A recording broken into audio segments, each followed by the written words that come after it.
पुंडलिका वरदे हरी विठ्ठल, श्री ज्ञानदेव तुकाराम, पंढरीनाथ भगवान की, माऊली ज्ञानेश्वर महाराज की, जगद्गुरु संत श्री तुकाराम महाराज की, कोतुळेश्वर भगवान की, अगस्त्य भगवान की जय.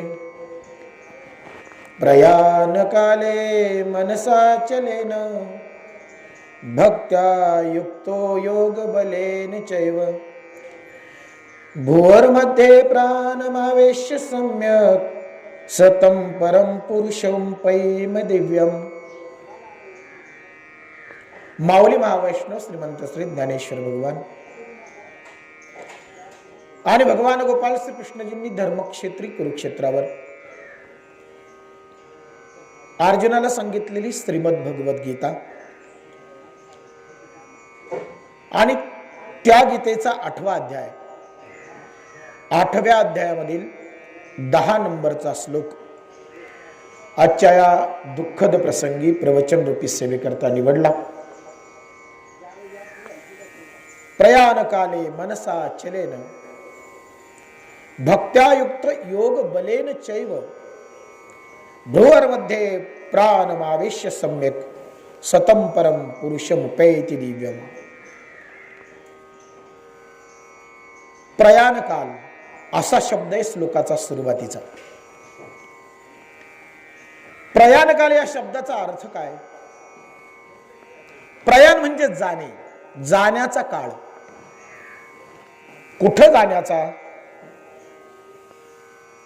प्रयाण शब्द हा विशिष्ट वेळी वापरला जातो. गमनाच्या वेळी प्रयाण वापरतात. जाणे या अर्थानं हा शब्द आहे. प्रयाण काले मनसा चलेन, प्रयाणाच्या वेळी म्हणजे मृत्यूच्या वेळी. आगमन त्याचा विरुद्धार्थी शब्द आहे प्रयाण. येणं आणि जाणं. तुमचं आमचं येणं झालं या विश्वामध्ये, या जगतामध्ये. तुम्ही आम्ही आलो, किंबहुना यावं लागलं. आणि आलोय तर आता जाणंही निश्चित आहे. ज्या अर्थी जन्म झालाय त्या अर्थी नैसर्गिक नियमाप्रमाणे मृत्यू सुद्धा निश्चित होणार आहे. म्हणून ही निसर्ग नियमांच्या अधीन असलेली घटना आहे. जसं जन्माला येणं नैसर्गिक आहे, तसं मृत्यू होणं सुद्धा नैसर्गिकच आहे. भले निमित्त वेगवेगळे असतील, वेगवेगळ्या निमित्तानं आमचं जाणं होत असेल. विशिष्ट गावाला जायचं आहे, मग साधन एकच असेल का? कोणी मोटरसायकलनं जाईल, कोणी बसनं जाईल, नाही का, कोणी टॅक्सीनं जाईल. साधनं वेगवेगळी पण जाणं एकाच गावाला. निमित्त वेगवेगळं पण जाणं एकाच गावाला. वेगवेगळ्या निमित्तानं तुमचं आमचं जाणं होतं. मृत्यूच्या अधीन तुम्ही आम्ही होतो. आणि ही काही वेगळी आणि विश्वाच्या बाहेरची घटना नाही. मृत्यू ही नैसर्गिक घटनाच आहे. फरक एवढा आहे की जन्माच्या वेळी आम्ही आनंद साजरा केला आणि मृत्यूच्या वेळी आम्ही मात्र दुःख प्रगट केलं. फरक एवढा आहे. जन्माला येण्यानं आम्हाला आनंद होतो, किंबहुना जगताला आनंद होतो. पण मृत्यू झाल्यानंतर मात्र दुःख होतो. दोन्ही घटना सारख्याच आहेत बरं का. दोन्ही नैसर्गिकच आहे. पण एका घटनेला आनंद आहे आणि एका घटनेला दुःख आहे. मग दुःख होण्याचं कारण काय? जर जन्माला येताना आम्हाला आनंद आहे, तर कुणाचा जरी मृत्यू झाल्यानंतर दुःखाचं कारण काय? आपल्या भागामध्ये ती पद्धती नाही बरं का. पण विदर्भामध्ये, नागपूर, वर्धा, यवतमाळ त्या भागामध्ये अंत्ययात्रेला बँड लावतात. बँड बरं का. आपल्याकडे भजन लावतात, लावतात का? हा, अंत्ययात्रेला बँड लावतात, म्हणजे मृत्यू सुद्धा आनंदाने साजरा करतात. दुःखाची घटना आहे, पण जो माणूस केलाय त्याला आनंदानं, आपल्याकडे पाहुण्यांना वाटे लावतात ना, वाटे लावणं, निरोप देणं, तिकडे बँड लावतात आणि अगदी मिरवणूक निघावी तसं अंत्ययात्रा निघते. मग तिथेही त्यांनी आनंद दाखवला. सांगायचं तात्पर्य काय की जन्माच्या घटनेला आम्ही आनंद मानतो आणि मृत्यूच्या घटनेला आम्ही दुःख मानतो. दुःख मानण्याचं कारण काय? जर दोन्ही नैसर्गिक घटना आहेत, जर आम्हाला माहित आहे, आम्हाला जाणीव आहे की जर आम्ही जन्माला आलोय तर आम्हाला मरावंच लागणार आहे, याच्यात अजिबात संशय नाही, अजिबात नाही. जे आधी आमच्या आधी गेले त्याच वाटेनं तुम्हाला सर्वांना जायचं आहे, हे निश्चित आहे. एक दिवस तो आमच्या आयुष्यात येणार आहे, एक दिवस की त्या दिवशी आम्हाला या जगताला सोडून जावं लागेल. येणारच आहे, कधी येईल निश्चित नाही, पण येणार निश्चित, जावंच लागणार आहे. तो क्षण, ती घटना आमच्या बाबतीत घडणार म्हणजे घडणारच, कुणीच टाळू शकत नाही. मृत्यूला टाळलंय का आजपर्यंत कुणी? विरळ आहेत, अपवाद आहेत बर का. असं म्हणतात की चांगदेव 1400 वर्ष जगला, म्हणजे 1400 वर्ष त्यानं मृत्यूला हुलकावणी दिली बर का चांगदेवानं. पण शेवटी मुक्ताईनं सांगितलं, बाबा रे, जन्म आणि मृत्यू या आपल्या हातातल्या घटना नाहीत, त्या परमेश्वराच्या अधीन असलेली सत्ता आहे. आणि म्हणून मृत्यूच्या अधीन होणं हे मृत्यू लोकात जन्माला आलेल्या जीवाला क्रमप्राप्त आहे, आवश्यक आहे. मृत्यू हा झालाच पाहिजे, तो नियम आहे, तो नियम मोडून चालणार नाही. समाधी घे चांगदेवा, मुक्ताईनं सांगितलं मृत्यू अनिवार्य आहे. असा निसर्गाचा नियम मोडण्याची परवानगी आपल्याला ईश्वरानं किंवा निसर्गानं दिलेली नाही. आणि जेव्हा जेव्हा निसर्ग नियम मोडले गेले, जेव्हा जेव्हा निसर्गावर आक्रमण झालं आणि जेव्हा जेव्हा आम्ही निसर्गाच्या मानगुटीवर पाय द्यायचा प्रयत्न केला, तेव्हा तेव्हा निसर्गानं आम्हाला त्याची ताकद दाखवून दिली. जेव्हा जेव्हा निसर्ग नियमांचं उल्लंघन झालं तेव्हा तेव्हा आम्हालाच परिणाम भोगावा लागला. कोरोना ही त्याचीच परिणिती आहे. कुठंतरी निसर्ग नियमांचं उल्लंघन झालं आणि म्हणून मानव जातीवर कोरोनासारखं संकट आलं. माणसांनी मर्यादा सोडल्या, नीतिमत्ता सोडली, धर्म सोडला, सदाचार सोडला, माणसं माणसासारखी वागेनासी झालीत. निसर्ग नियमांचं उल्लंघन झालं. काय खावं, काय ल्यावं, कसं वागावं, कसं बोलावं, नाही का, या गोष्टीच माणसांना कळेनासा झाल्यात. सगळीकडे अनाचार आहे, अनागोंदी माजली आहे. जो ज्याच्या मनाला येईल तसा वागतोय. कुठं कुणाचं बंधन नाही, कुठली मर्यादा कुणी पाळत नाही, कुठं नियम नाही, कुठं देवधर्म नाही, कुठं सद्विचार नाही. सगळीकडे नुसती अशुद्धता आहे, अशुद्धता, शुद्धी नाही. माणसं म्हणतात, पूर्वीची माणसं आहेत ना 100, 100, 150 वर्ष जगायची, 100 तर सहज पार करायची. अहो का 100च्या पलीकडे जायची? खायला अन्न शुद्ध होतं, हवा शुद्ध होती, विचार शुद्ध होते, आचरण शुद्ध होतं, सगळीकडे शुद्धता आहे म्हणून टिकले.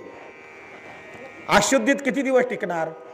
म्हणून आजकाल आहे ना 60 वर्ष जगला तरी माणसं म्हणतात भरपूर जगला. हो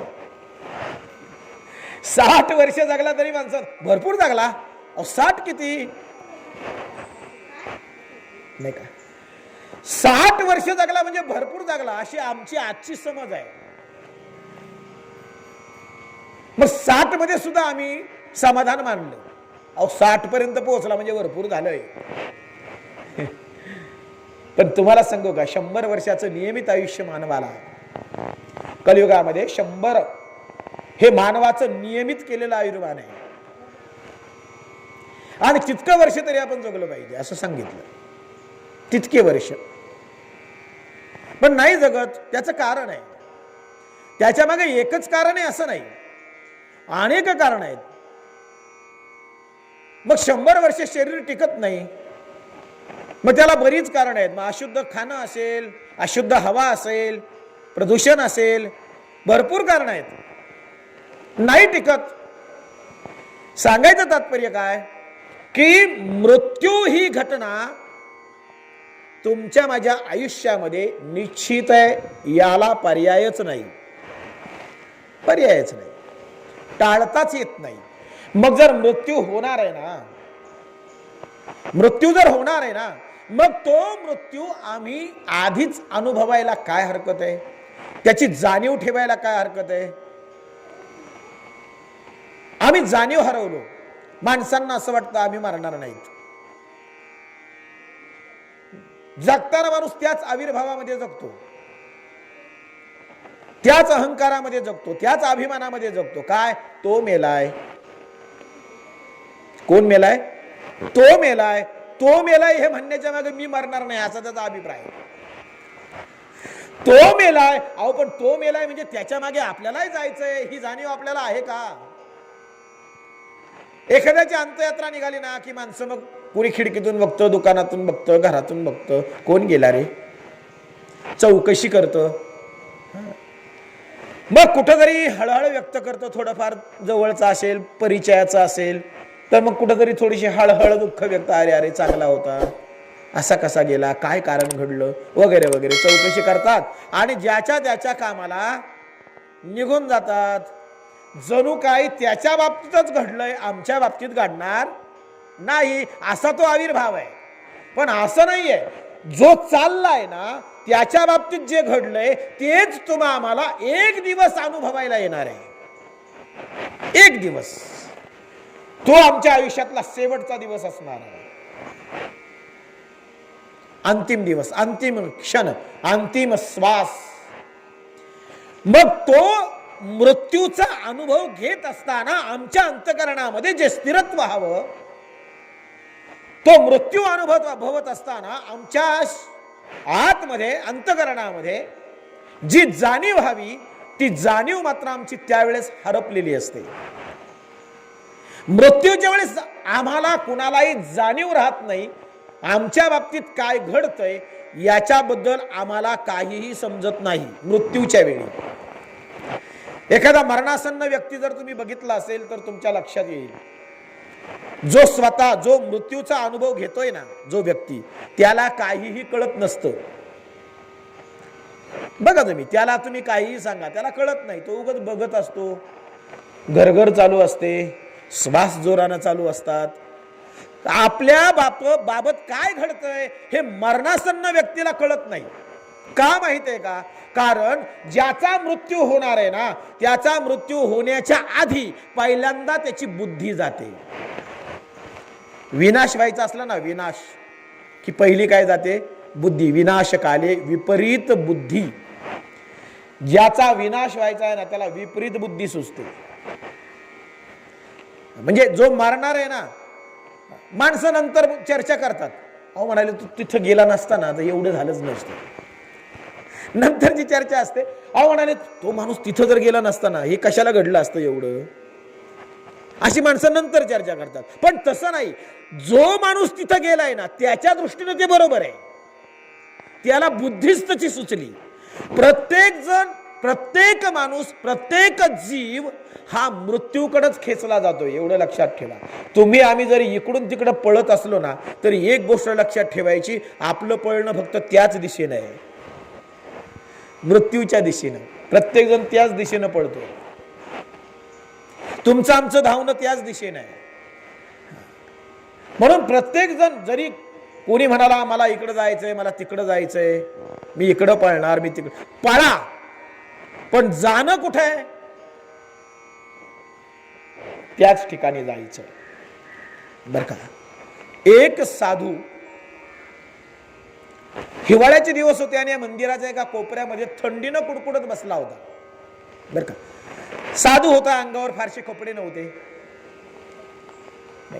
अंगावर काय उत्तरीय पंचा काय असेल ते एवढं बघतं. त्यामुळं उघडाच असल्यामुळं थंडी खूप लागली. हिवाळ्याचे दिवस होते, कडाक्याची थंडी पडली होती, रात्रीची वेळ होती, रात्रीचा दुसरा प्रहर होता आणि थंडी जास्तच वाढली. त्यानं मंदिराच्या एका कोपऱ्यामध्ये असा तो अंगाची घडी करून बसला.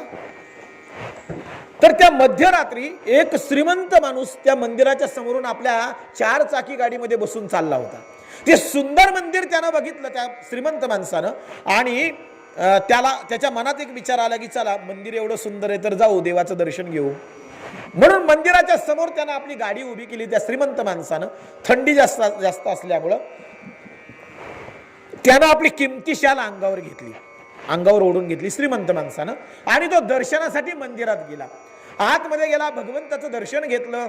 दर्शन घेतल्यानंतर आपल्या अंगावरची शाल सावरतच तो बाहेर आल्यानंतर त्यानं थोडीशी इकडे तिकडे नजर टाकली तर कोपऱ्यामध्ये थंडीनं कुडकुडत असलेला तो संन्यासी त्या श्रीमंत माणसानं बघितला. आणि मग त्या श्रीमंत माणसानं विचार केला की आपण तर 4 चाकी गाडीत जाणार आहे, आपल्याला फारशी थंडी लागणार नाही, पण हा बिचारा मात्र उघडाच आहे. मग त्यानं काय केलं, आपल्या अंगावरची जी शाल आहे ना ती शाल त्या साधू महाराजांना दिली आणि सांगितलं एवढी शाल घ्या अंगावर म्हणजे तुम्हाला थंडी लागणार नाही. साधू महाराजांनी हात वर केला, आशीर्वाद दिला आणि आशीर्वाद दिल्यानंतर तो श्रीमंत माणूस आपल्या गाडीत बसून निघून गेला. आता शाल अंगावर आल्यानंतर मात्र थोडीशी ऊब आली त्या साधूला आणि ऊब मिळाल्यामुळे त्याचा डोळा लागला, त्याला झोप लागली त्याच कोपऱ्यामध्ये. ही घटना त्या मंदिराच्या समोर 2-3 दुकानं होती, फुलांच्या हारांची, गंधबुक्याची, प्रसादाची. ते दुकानदार ती घटना बघत होते की एक श्रीमंत माणूस आला आणि त्या साधूच्या अंगावर एक किमती शाल टाकून गेलाय.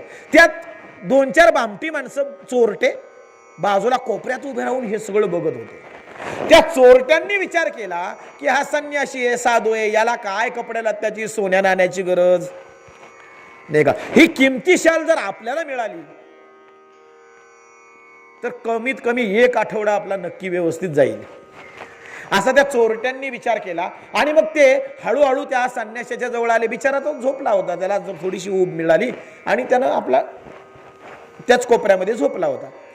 ते चोरटे त्यांच्या जवळ आले त्या साधूच्या आणि त्याच्या अंगावरची ती शाल ओढली आणि पळायला लागले. शाल ओढून पळायला लागले. साधूच्या लक्षात आलं की आपल्या अंगावरची शाल कोणीतरी ओढली आहे.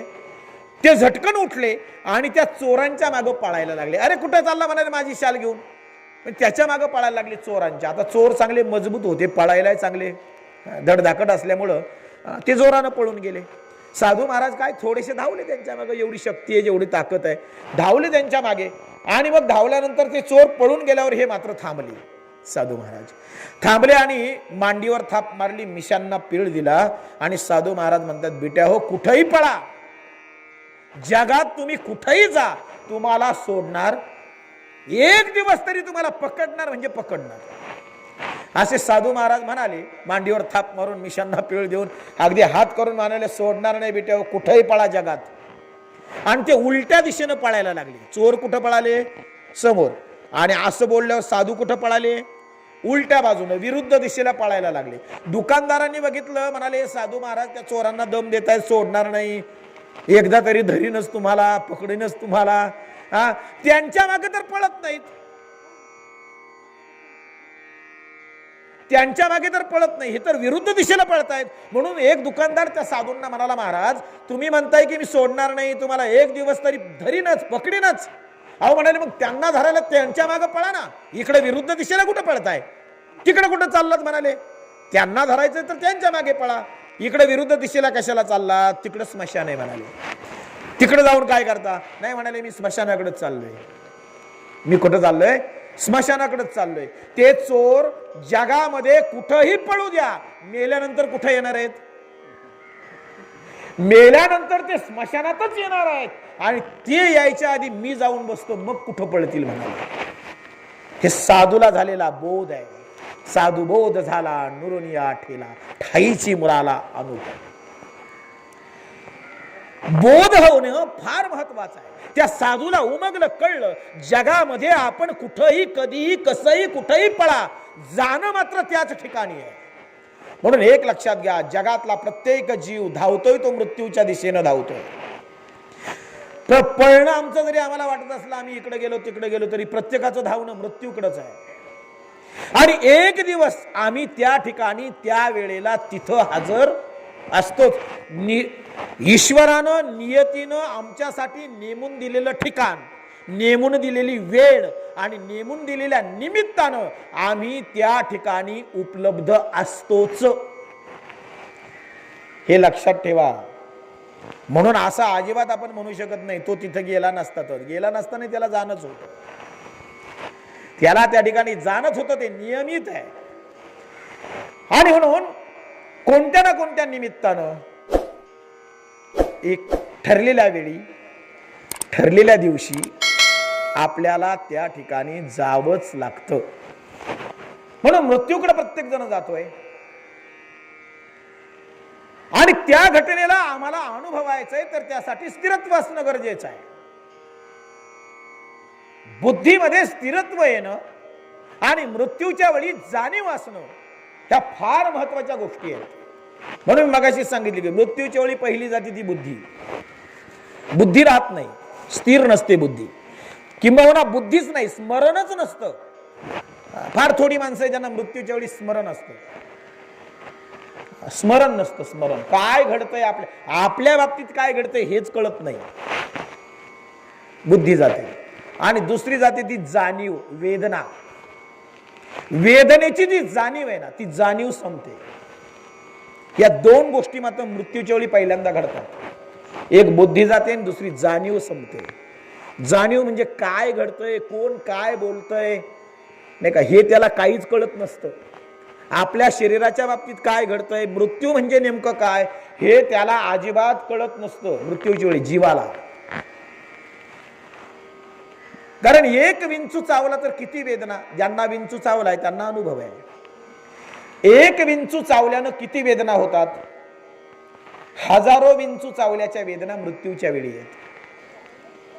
हजारो विंचवांनी डंख केल्यानंतर ज्या वेदना होतील त्या वेदना मृत्यूच्या वेळी असतात शरीरामध्ये, आणि त्या आपण सहन करू शकत नाही. म्हणून कधी कधी वाटतं भगवंत फार कृपाळू आहेत, फार दयाळू आहेत, की जीवाला मृत्यूच्या वेदना सहन होणार नाहीत, म्हणून देव पहिल्यांदा त्याची बुद्धी आणि जाणीव काढून घेतो आणि मग मृत्यूकडे ढकलतो. म्हणून मृत्यू सुद्धा आपल्याला तितकासा त्रासदायक ठरत नाही. ही भगवंताचीच कृपा असावी कदाचित, पण ह्या असं घडणं योग्य नव्हे. भगवंत म्हणतात की मृत्यूच्या वेळी बुद्धी साबित असणं, स्थिर असणं आणि मृत्यूची जाणीव असणं ही फार महत्वाची गोष्ट आहे. ते असलं पाहिजे. आपल्या बाबतीत नेमकं काय घडतंय हे आपल्याला कळलं पाहिजे. मी मरतोय हे मला समजलं पाहिजे. जर मला कळतंय ना मी मरतोय, तर किमान शेवटच्या वेळी तरी काहीतरी उपाय होतील, नाही का, शेवटच्या वेळी तरी काहीतरी उपाय होतील. मग मी मरतोय हे मला कळलं पाहिजे मात्र, बरं का. मग शेवटच्या वेळी जरी उपाय झाले तरी भगवंत म्हणतायत की अंतकालेचे मामेव स्मरणम मुक्त्या कलेवरम य प्रयाती समद्भावम याती नाशंत्र संशया यम यम वापी स्मरणम भावम त्यम त्यजयन्ते कलेवरम तम तमेवंति कौंतेय सदा तद्भाव भावितः. भगवंत स्वतः याच अध्यायामध्ये सांगतायत, अक्षर ब्रह्मयोगामध्ये 8व्या अध्यायामध्ये, की अंतकालेचे मामेव, मृत्यूच्या वेळी जरी माझं स्मरण घडलं, अगदी आयुष्यभर नाही स्मरण केलं, आयुष्यभर नाही नामस्मरण केलं, पण मृत्यूच्या वेळी जरी माझं स्मरण घडलं तरी मला प्राप्त होतो. म्हणजे अगदी शेवटी जरी आमचा प्रयत्न झाला ना, आणि त्याचं स्मरण व्हायला बुद्धी तर स्थिर पाहिजे की नको. भगवंताचं स्मरण, अहो माणसं जिवंत आहेत आणि व्यवस्थित जगतायत तरी देवाचं स्मरण होत नाही. होतंय का? किती जणांना देवाचं स्मरण, दिवसातून आम्ही एकदा तरी नामस्मरण करतो का देवाचं? कोण असा आहे की देवाचं स्मरण चांगल्या स्थितीत असताना सुद्धा आमच्याकडून घडणं होत नाही. देवाचं नामस्मरण होत नाही. चांगल्या स्थितीत आहोत आम्ही तरी. उलट माणसं चांगल्या स्थितीतच देवाला विसरतात आणि वाईट स्थिती आली की मग देवाला हात जोडतात. देवा बघ बाबा, आता अशी परिस्थिती आहे. चांगल्या स्थितीतच भगवंत आठवणं याला म्हणतात पुण्याई. आमचं सगळं व्यवस्थित आहे तरी आमच्याकडून नामस्मरण होतंय म्हणजे आमची पुण्याई आहे. अहो, दुःखाच्या वेळी देव आठवणं हा सहज स्थिती आहे, हा सहज विचार आहे. कुणालाही आठवतो. दुःख आले की देव कुणालाही आठवतो. पण चांगल्या स्थितीत देवाचं स्मरण होणं नाही का, तिथं मात्र आमची पुण्याई, आमचं प्रारब्ध असतं. म्हणून कुंतीला उमगलं होतं बरं का. कुंतीनं भगवंत जेव्हा हस्तिनापूर सोडून द्वारकेला निघाले, भगवंत जेव्हा हस्तिनापूर सोडून, म्हणजे पांडवांचं राज्य त्यांना मिळालं, कौरव मारले गेले आणि पांडव सिंहासनावर अधिनिस्थ झाले हस्तिनापूरच्या. सगळं कार्य व्यवस्थित झालं आणि व्यवस्थित झाल्यानंतर आता भगवंत म्हणाले माझं काम संपलं, मला आता द्वारकेला जायचं. शांती शांती.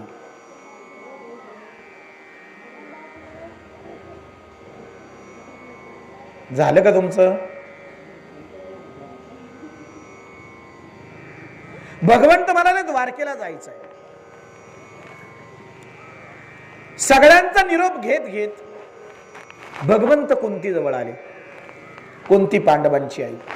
पायावर वाकले. आत्या, कुंती ही आत्या आहे बरं का कृष्णाची. आत्या, जातो का आता? द्वारकेला जायचंय. कुंतीच्या डोळ्यामध्ये पाणी आलं. देवा, आतापर्यंत आमच्या आयुष्यामध्ये दुःख होतं. या दुःखामध्ये, वनवासामध्ये काट्याकुट्याचा रस्ता तू आमच्या बरोबर तुडवलास, आम्हाला साथ दिलीस. आणि आता आमच्याकडे ऐश्वर्य आलं, राजसत्ता आली, संपत्ती आली, राजवैभव आलं आणि आता चांगले दिवस आल्यावर तू आम्हाला सोडून चाललास. म्हणजे दुःखाच्या वेळी तू आम्हाला साथ दिलीस आणि आता चांगली वेळ आहे, चांगले दिवस आले आणि आता तू आम्हाला सोडून चाललास. का रे बाबा, दुःखातच साथ द्यायची असं ठरवलंयस का तू? सुखात आमच्या जवळ राहणार नाही का 4 दिवस? ईश्वर म्हणाले नाही आत्या, आता माझं काम तर संपलंय, माझं काम तर संपलंय, आता मला जावं लागेल. कुंतीच्या डोळ्यात पाणी आलं. कुंतीनं कृष्णाचा हात हातामध्ये घेतला आणि म्हणाली, कृष्णा, कान्हा, अरे दुःखात साथ देतोस आणि सुखात जातोस. जर सुखामध्ये तुझी साथ सुटत असेल आणि सुखामध्ये तू जर आमच्या सोबत राहत नसशील तर हे सुख सुद्धा मला नको देवा, मला दुःख दे. आयुष्यभर मी दुःखी राहीन, आयुष्यभर मी दुःखात राहीन, पण तुझी साथ मला पाहिजे. जर दुःखात जर तू मला साथ देत असशील ना तर मला दुःखच दे देवा, मला हे सुख नको, मला हे राजवैभव नको. जगामध्ये देवाकडे दुःख मागणारा हा पहिला जीव आहे. तुम्ही आम्ही देवाकडे सुखच मागतो. कुंतीने मात्र दुःख मागितलं. का? तर दुःखात देवाची साथ मिळाली. म्हणून एक लक्षात ठेवा, तुमच्या माझ्या जीवनामध्ये जेव्हा दुःखद घटना घडतात ना, दुःखद घटना, जेव्हा काहीतरी आमच्या मनाविरुद्ध घडतं, तेव्हा समजायचं कुठेतरी भगवंत आमच्या सोबतही आहे बरं का. जो दुःख देतो ना तो ते दुःख सहन करण्याचं सामर्थ्य आणि ताकदही देतो. भगवंताला माहित आहे याला आता दुःख द्यायचंय, तर ते दुःख सहन करण्याची ताकद सुद्धा भगवंतच देत असतो, एवढं लक्षात घ्या. पुन्हा उभं राहण्याची ताकद, पुन्हा जिद्दीनं जीवन जगण्याची ताकद तोच भगवंत देत असतो. म्हणून तो दयाळू आहे, कृपाळू आहे. कधीही देवाकडे तक्रार करू नका. तक्रार करण्याचं काही कारण नाही. कारण मृत्यू ही फक्त आपल्याच जीवनात घडणार, प्रत्येकाच्या जीवनात एकदा तरी घडणारी घटना आहे. ती आपल्या स्वतःच्या बाबतीत असेल किंवा आपल्या घरात असेल, पण मृत्यू ही प्रत्येकाला अनुभवायला येणारी घटना आहे. प्रत्येकाला ते दुःख आहे, त्या दुःखातून प्रत्येकाला जायचं आहे. म्हणून जेव्हा मृत्यू येणार आहे ना तेव्हा सहन करण्याची ताकद ज्याचा मृत्यू होतोय त्यालाही मिळते आणि आप्तेष्टांनाही मिळते. ही फार महत्वाची बाब आहे. आणि म्हणून प्रयाण काले, मृत्यूच्या वेळी आमची स्थिती कशी असावी, मृत्यूच्या वेळी आमच्या अंतःकरणामध्ये कशी स्थिती असावी, हे फार महत्वाचं आहे. या ठिकाणी स्पष्टपणे भगवंत म्हणतायत, प्रयाण काले मनसाचलेन भक्त्या युक्त योग बलेन चैव भ्रुवर मध्ये प्राण मावेश्य सम्यक सतम परम पुरुषमुपैति दिव्यम. ज्याचं अंतकरण स्थिर आहे मृत्यूच्या वेळी आणि स्थिर अंतकरणानं जो आपला प्राण स्थिर करतो तो परम पुरुष आहे, तो दिव्य पुरुष आहे आणि मृत्यूनंतर तो मला प्राप्त होतो हे निश्चित आहे. स्थिरत्व फार महत्वाचं असतं. जीवनामध्ये सुद्धा प्रगती करायची ना तर स्थिरत्व पाहिजे. स्थिरत्वाशिवाय प्रगती नाही बरं का. स्थिर होणं गरजेचं आहे, स्थिर. कारण तुमची आमची धावपळ आहे ना, धावपळ ती आम्हाला काही सुचूच देत नाही. बघा ना तुम्ही, बसलेली असली ना माणसं तरी मनाची पळापळ सुरूच असते. इकडं काय चाललंय, तिकडं काय चाललंय, शिवला की नाही कावळा. आम्ही बसलेलो आहोत तरी मन पळतंय. आमची पळापळ आयुष्यभर चालू आहे, थांबलीच नाही, कधी थांबलोच नाही आम्ही एका जागेवर. म्हणून संत सुद्धा म्हणतायत परमार्थात वाटचाल करायची आहे ना तर स्थिर व्हा. ठाईच बैसोनी करा एक चित्त. याचा अर्थ काय? स्थिर व्हा, अंतकरणानं स्थिर व्हा. आणि स्थिरत्व देतं अध्यात्म, स्थिरत्व देतं अध्यात्म स्थिरत्व देतं, परमार्थ स्थिरत्व देतं, भक्ती स्थिरत्व देते. भक्ती का करावी, नामस्मरण का करावं? अनेक गोष्टींचं स्मरण आम्हाला विचलित करतं, आम्हाला चंचल बनवतं, मनाला चंचल बनवतं. आणि चंचलतेत कधीच प्रगती नाही, हे लक्षात ठेवा. तुम्ही जेव्हा स्थिर व्हाल ना, तुम्ही जेव्हा स्थिर व्हाल ना तेव्हाच खऱ्या अर्थानं प्रगतीकडे वाटचाल होते. म्हणून संतही म्हणाले ठाईच बैसोनी करा एक चित्त. एका जागेवर बसा. एका जागेवर बसा म्हणजे मनानं स्थिर व्हा.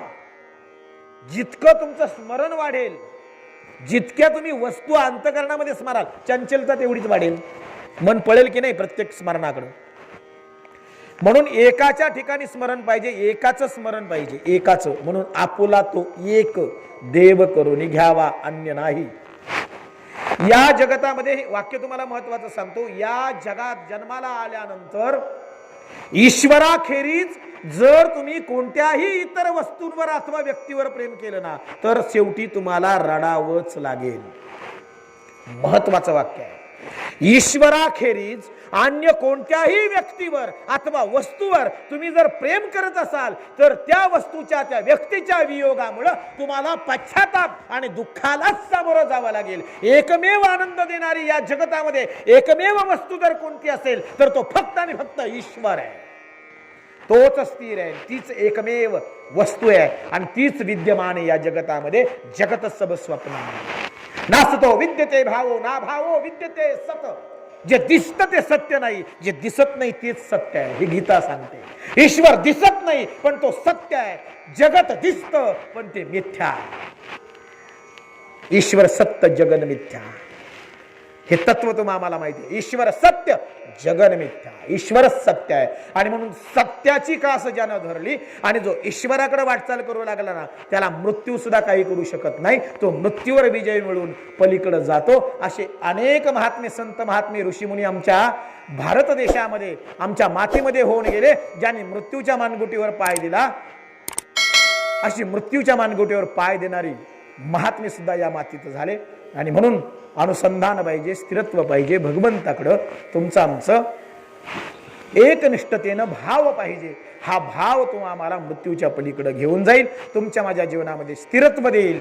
ही स्थिरत्व प्राप्त करण्याची बाब फार महत्वाची आहे. ही तुम्हाला आम्हाला ईश्वर कृपेनं प्राप्त हो अशी या ठिकाणी भगवंताचरणी, कुतुळेश्वर भगवंताच्या चरणी प्रार्थना करतो.